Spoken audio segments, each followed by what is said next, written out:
O nosso estudo de hoje é a lição 2 do livro Assim Vencerás e tem por título Burilamento. Se a provação te busca, não desanimes, segue. Ninguém te estrague o dom de renovar a vida. Todos vivem na Terra com lições e problemas.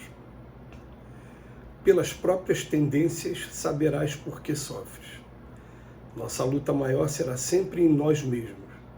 Segue e confia em Deus. Deus te orientará. Lição pequenininha e bastante profunda para a gente analisar. Né? Burilamento. O que significa burilamento? Buril. Palavra pouco utilizada nos dias de hoje. Buril é aquele prego, aquela substância pontiaguda que é utilizada para fazer as obras de arte na pedra.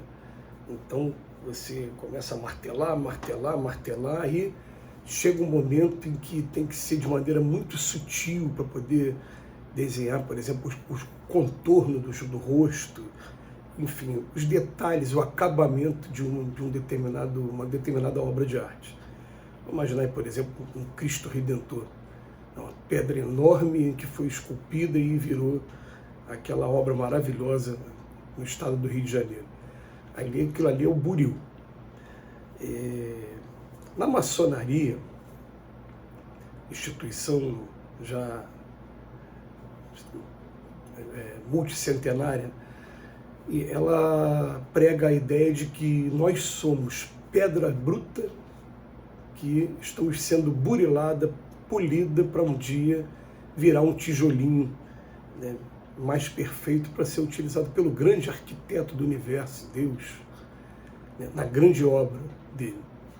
Então, essa ideia do buril, ela não é uma ideia que é novidade. Essa ideia ela já vem apregoada, já vem sendo ensinada em outras culturas. E a gente fica, como assim o buril?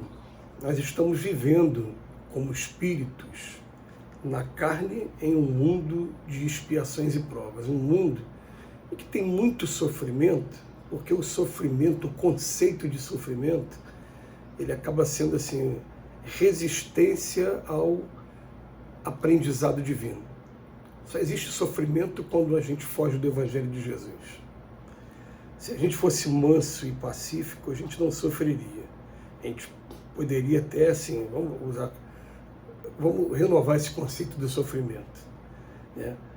Sofrer pressão externa, mas dentro de mim eu estaria com a minha consciência tranquila, eu estaria, né, convicto do trabalho que eu estou fazendo, estaria em sintonia com Deus. Então, quando a gente fala assim, por exemplo, Jesus já atingiu a felicidade plena como espírito, enquanto espírito, e esteve aqui, foi entregue ao martírio. Não estamos falando desse tipo de sofrimento, porque existe aquele velho discurso da ovelha negra, quando você é diferente de todos, você acaba sofrendo um pouquinho, mas não aquele sofrimento causado pelas minhas más atitudes, não. A felicidade plena está quando o espírito consegue passar por uma prova, por mais dura que ela seja, eu consigo passar com a minha consciência tranquila de não ter cedido à pressão. Então, o que acontece aqui na Terra? Essas provas e essas expiações que a gente vive, elas têm o mesmo efeito desse buril. E no Livro dos Espíritos a gente vai ter um capítulo todo dedicado à escolha de provas, mostrando para a gente que na etapa que a gente se encontra espiritualmente, que muitos de nós aqui na Terra, a gente já tem condições de escolher o gênero de provas que a gente vai passar. Ou seja, o tipo de buril que vai ser utilizado e em que parte da obra vai ser utilizado. Um desses estudos aqui do Emmanuel, a gente recebeu por intuição no momento da palavra, a leitura daquele capítulo O Homem de Bem, do Evangelho segundo o Espiritismo, lá no capítulo Sede Perfeitos, o Homem de Bem. E quando a gente lê aquele capítulo, a gente descobre que a gente está longe ainda de vários parágrafos ali com relação ao que eles sugerem do homem de bem. Então, eu, para não me martirizar, né, eu já reconheço a minha pequenez, né, quando começo a estudar a vida do Espírito. Mas para não me martirizar, eu comecei a usar aquele capítulo como se fosse uma prancheta de vistoria, em que alguém um dia vai chegar perto de mim, vamos ler esse parágrafo, como é que, de 1 a 10, como é que você foi aqui? Nesse aqui você até que está bem, porque tem parágrafos ali que realmente eu me considero bem.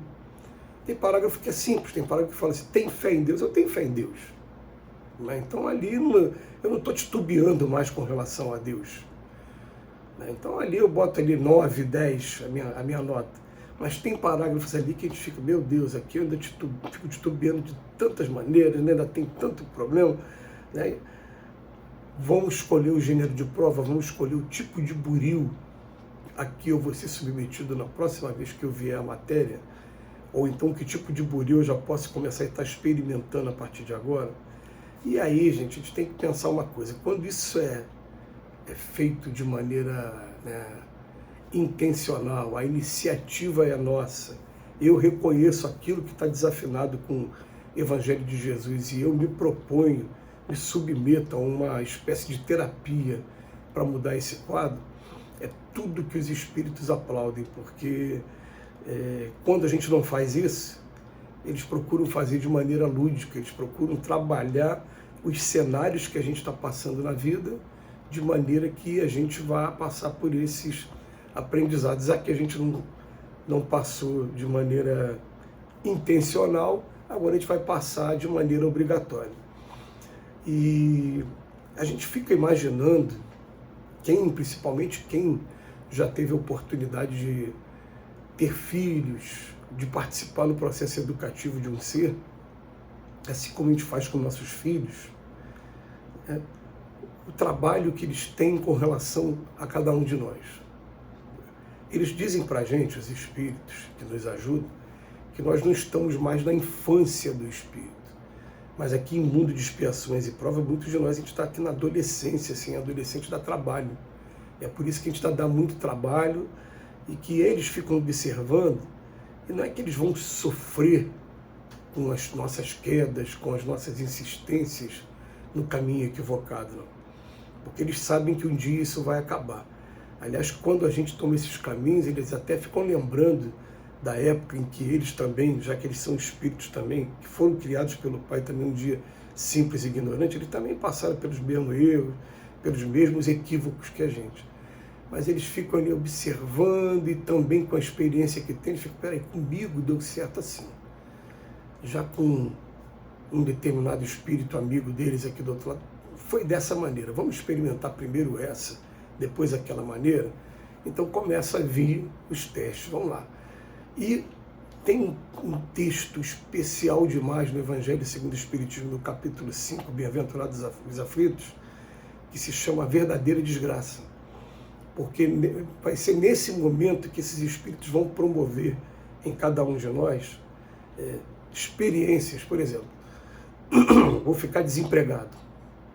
Ninguém quer ficar desempregado, mas foram os espíritos superiores que proporcionaram para a gente a prova de ficar desempregado. E a gente vai chamar de desgraça naquele momento. Mas a gente nem desconfia que foram eles que fizeram.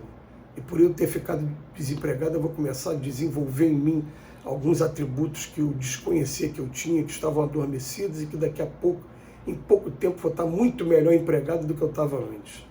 Aí eu vou olhar para trás e falar, meu Deus, se eu não tivesse ficado desempregado, eu não teria tomado esse caminho todo. Então, antes de chamar de desgraça o fato, vamos esperar para ver as consequências desse fato, que a gente vai ver que tem muita coisa que é maravilhosa agora e que daqui a pouco a consequência vai ser triste, vai ser funesta aí no futuro.